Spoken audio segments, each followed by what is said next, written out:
That's weird. Okay, there we go. Ah, here we go. All right. Yeah. All right. Good morning, good afternoon, good evening, wherever you are in the world, because I know the Nehemiah Project Facebook page reaches people from all over. So I just want to welcome you to our very first rendition of Facebook Live with our Chief Servant Officer, Patrice Segay of Nehemiah Project. I'm Robert Fukui. I'm actually have my own business, consulting business called I-61, but I'm very much engaged. I'm a certified trainer with Nehemiah, as well as a board member. Also host a podcast in part with Nehemiah Project. So today I've been bugging Patrice for a while now to do a Facebook Live. I said, man, this would be great. I mean, people want to hear more about you. Everywhere you go around the world and preach and teach, they want to hear more. So this is a great way to do it. And we don't have to do it over long, an hour or 2 hours. We just want to do it in 10, 15 minutes to make it easy for you and also make it easy for people just to listen, because they don't have to stick on here for about 10, 15 minutes. So Patrice, welcome in. Man, good to be here, Robert. Robert, thank you for initiating this sincerely. I think as we prepare for our conference coming up in September, this is a good way to get our audience, social media audience engaged, whether they come to the conference or not, to begin to get tidbits about what this conference is all about. This is going to be the best conference we ever had, because it's the last one in Orlando consecutively. Starting next year, we're going to take it around. And it's on a topic that is not only dear to my heart, but it's a key topic when dealing with really building companies. It's about not only empowering, but it's about generational empowering. Yeah, and I'm looking forward to, this is going to be my seventh, at least sixth, if not seventh, Nehemiah conference consecutively. I started going when it was in Portland, right after you first moved to Portland. Wow. And I was an actual international business plan competitor. That's right. And it's great to see every year. It's like a family reunion, because this is one of the only times I get to see some of these people that are in Tanzania or in Ukraine. Ivan Popic is always there from Ukraine. He's an old dinosaur, man. Yeah, and so it's always great to kind of see. And it's funny, Ivan, he doesn't really speak much English, so we have a great time. I don't know what he's saying. He knows what he knows what I'm saying. We only know what each other's saying because he has an interpreter, right? But other than that, we just have a good time talking. Even if the interpreter wasn't there, we seem to have a good time. Anyways, looking forward to this, and the title of this, the theme for this conference is Empowering the Next Generation. And so for this first edition of the Facebook Live, and again, like I said, we're going to just do 10, 15 minutes. It's to kind of get an insight of really what that means, because I think there's some misconceptions about that. And so before we get started, I want to make sure everybody knows that, hey, if you've got other questions or business topics you want to hear about, or kingdom business topics you want to hear about, just put it right there in the post and we can address it in future conversations. But for this first one, Empowering the Next Generation, I think most of the time people are thinking, like even my wife, Kaylee, she's like, what is this all about, the millennials? And I said, well, no, it's about the next generation. So if you are 40 years old, then the next generation may be a millennial, but for us 50-year-olders, it may be not. For the boomers, I'm their next generation. That's right. So empowering the next generation is all relative based on how old you are, basically. And it's not just a thing that, it's nice to mentor people and it's a feel-good thing because you're helping somebody out, get to another level. But as an entrepreneur, as a business owner, there's actually a tangible benefit to the business if you're very intentional about empowering the next generation. So Patrice, I'm going to kick it off with that. And I want to hear your comments about what is the benefit to the business owner to empower the next generation? Well, good question. Well, obviously, a thriving business must think multi-generationally. I was just today, I had the privilege of coaching one of our clients where I used to work with the father, now I work with the son. So he's that next generation. As I'm working with him, we talk about how do we position the company. Now there's no other child after him. He doesn't have any child. His sister has children. But the question for him is going to be, how does he empower that next generation after him? So his father has empowered him, is empowering him. For him, the question is, how does he empower that next generation? Without that, the business dies, right? I mean, without that continuum, the business died. And by the way, without that, the business does not thrive, because the generation continuum is about bringing new energy, new ideas, innovation, dynamism into the company, but it's also about ensuring proper transition. So when we talk about empowering the next generation, what we're essentially saying is creating a business environment where there's a generational continuum, where those who are ahead are looking back and pulling those behind them forward, no matter where you are in that continuum. Is by creating an environmental culture, a business culture, where you recognize that your customers today, in 10, 20, 30, 40 years, if you don't change and adapt, you won't be able to serve their children or their grandchildren. Yeah. Right. Yeah. And so it's about thinking about it from the standpoint of staffing, thinking about it from the standpoint of customers, and also from the standpoint of vendors. Yeah. Right. How do you run a business in such a way that can adapt and adjust to the generational continuum? Yeah, it's a great point, especially when you bring up you're talking about customers, because as we get older, you kind of start to lose touch with what's current and what's relevant, and especially if, depending on what you're selling, is more geared towards younger folks. And so obviously as we get older, we're no longer the younger folks, but our product and service may be still geared to that same age bracket. And so empowering the next generation is so beneficial, because it's the people that actually are in that age bracket can most connect with them. And so they know what changes may need to be done within the business, whether it's marketing and operations and finance, to be able to make sure they have a business that's still relevant to the customers that they're trying to help. You got it. And the other thing is, particularly for those who are consultants out there, you and I, Robert, are consultants, and you know that your client may be the father. So the children sees you as the father's guy or the mother's guy, right? And so how do you create an environment where that person behind feels empowered, so they can embrace you as well? Because guess what? I often tell my clients, I said to my clients' children, my clients, those who are the next coming up, I said, you're going to be my boss tomorrow. Yeah. Because if I can't be relevant to them, the minute there's leadership change, guess who's fired? Right.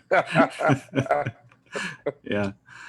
Yeah. And then, when you're thinking about, so, when you start talking about empowering the next generation, is really from leader to the next leader, right? But even goes beyond that, because especially if you've got an owner who's a boomer, or maybe even a little past that, there could be 3 to 4 generations working in your business. So yes, you want to raise up the next leader, most likely your kids, or maybe somebody you raise up inside, but also you got to make sure you be intentional about raising up the leaders down the line in the 2nd and 3rd generation beyond that, right? We believe that a kingdom business must be built to withstand at least 3 generations, right?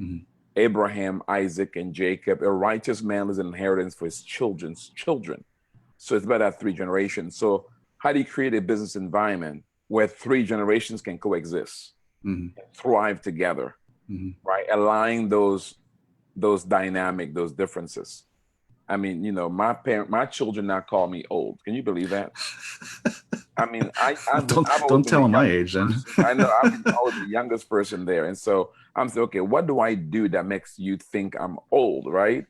And so it's about creating that environment where no matter how you're perceived, but you come across as relevant, engaging, and everybody can find their fit. And it's tough. Yeah. Now, because you're dealing now at Nehemiah, we're dealing with it from not only multi-generational, but also multicultural. Right? I mean, Nehemiah Week, we are in 18 countries. So we bring in folks from different, in every culture, the generations are perceived differently, right? You got the Asian culture perception of multi-generational. You've got the African perception, you got the European perception, and you got the American, you got the Latin American perspective. Yeah. So it's going to be a hodgepodge, my friend. So my last question is going to revolve around, because I've had this a couple times when I'm consulting my clients and saying, look, you got to be very intentional about raising up the future leaders, or just raising up leaders and really training people well, and just making them just better people as well as employees and as well as future leaders. And sometimes I say, well, some of these people may not be here forever. What if they go off, maybe start their own business just like mine, or work for a different company, maybe work for a competitor or whatever. And so what do you say to somebody like that that's so concerned about the reason why they're kind of holding back in empowering and engaging and equipping the next generation further is because they're afraid they're going to lose them and they're going to do something else? How do you address that? Well, first of all, that is so short-sighted. Yeah. Let me say this first. If you're holding people back artificially, meaning that if they're with you because they feel in prison, or because they don't perceive they have value other places, or because they're only empowered to be with you, not empowered to feel relevant beyond you, then you're not getting their best. Mm-hmm. I mean, Robert, before we got married, we're in a dating scene, right? You want a woman who wants you versus a woman who tolerates you. Mm-hmm. And you think about it, there's a different kind of relationship where your girl, your wife, husband, boyfriend, whatever, is with you because they don't think they have another option, versus being with you because after considering every option, you are who they want. That's the kind of girl that I want. I don't want to be the guy who, well, I looked all over the place, couldn't find nobody, and I got stuck with you. Right? So when we talk to your team, I want a team who are with me because they want to be with me. Right. Yeah. Because that's how God operates, by the way. Man, the Lord gives you free will. He said, go for it. Because he knows that he's your best option. Yep. After you considered every option. Yeah. So it's short-sighted. That's the first thing. Secondly, you're settling, because what happens is that I'm artificially keeping you, which means you may not be called to be with me. Third, I'm not empowering you, which means I'm not getting your best, of fear of losing you. And then the last most important thing is that I'm not fulfilling God's purpose. Because part of God's purpose, we were all created to give, to empower. So when I don't empower, I'm not realizing the fullness of what God has created for me to be. Yeah, and that's good stuff. So yeah, whenever they're holding back in equipping somebody, empowering them, they're actually hurting their own business because they're not even developing the benefit, the potential with your own employee. Hello. And guess what? Welcome to, I hate to say this, the Church of Jesus Christ that's dysfunctional, right? We don't want to empower our congregation. We don't want to expose them. We don't even want to expose our leadership because we're afraid they're going to go to that other next church. Yeah. Guess what? Yeah. That is a fear-based type of leadership, and that is living beneath one's potentials. Yep. So the benefits of empowering the next generation is you're going to get their best, which means your business will be better, and your retention rate becomes better because they feel valued, right? Are you going to lose a few people? Sure, you will, just because life changed, things happen. That's right. But man, it's not because they don't want to be there. Exactly. Right? It's just because there's just maybe another opportunity that's really more in what they want to do, or maybe they have to move, or things that are beyond their control. But the bottom line is you're going to get their best while they're there. And guess what? Here's the other thing too. While the best leaves you, the best are drawn to you. Yep, exactly. You follow me? So it's like a cycle, right? Yep. It's like hey, retention is important.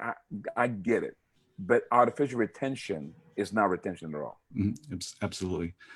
Well, Patrice, how do you feel? First Facebook Live. What do you think? I love it, man. Let's do it every week, man. I'm serious. So I just want everybody to know that they're interrupting me and Patrice time, because this is part of our weekly meeting, right? That's right. So I say, hey, let's do Facebook Live part of it. But no, this is good stuff. Like a good interview. Let's do it every week. I'm used to being on the other side. It's kind of fun being on this side. Yeah, we'll do it back and forth. Show up and you do all the work. Yeah, we'll do a little back and forth. But yeah, this is fun stuff. And hey, you guys, for those of you that are even just thinking or interested to hear more about the topic, the conference, the Nehemiah Week conference coming up September 17th to 23rd is coming up just a little over a month away in Orlando, Florida. The link is right here on this post. So click and take a look around and see and get involved. We'd love to have you. If you're new to it, for those of you that have been there before but weren't quite thinking about it this year, we'd love to have you back. It's our last year in Orlando. So we want to make it big. It's going to be a lot of fun. There's also going to be a lot of big breaking news coming out of this conference. That's right. And we're not going to spoil I read your topic, raising the roof. Where'd you make this stuff up, man? I'm like, what is this? Next week, let's tease on that. That's a good talk. We'll talk about it. Man, we'll talk about it. I want to come to Nehemiah with to hear Robert talk about raising the roof.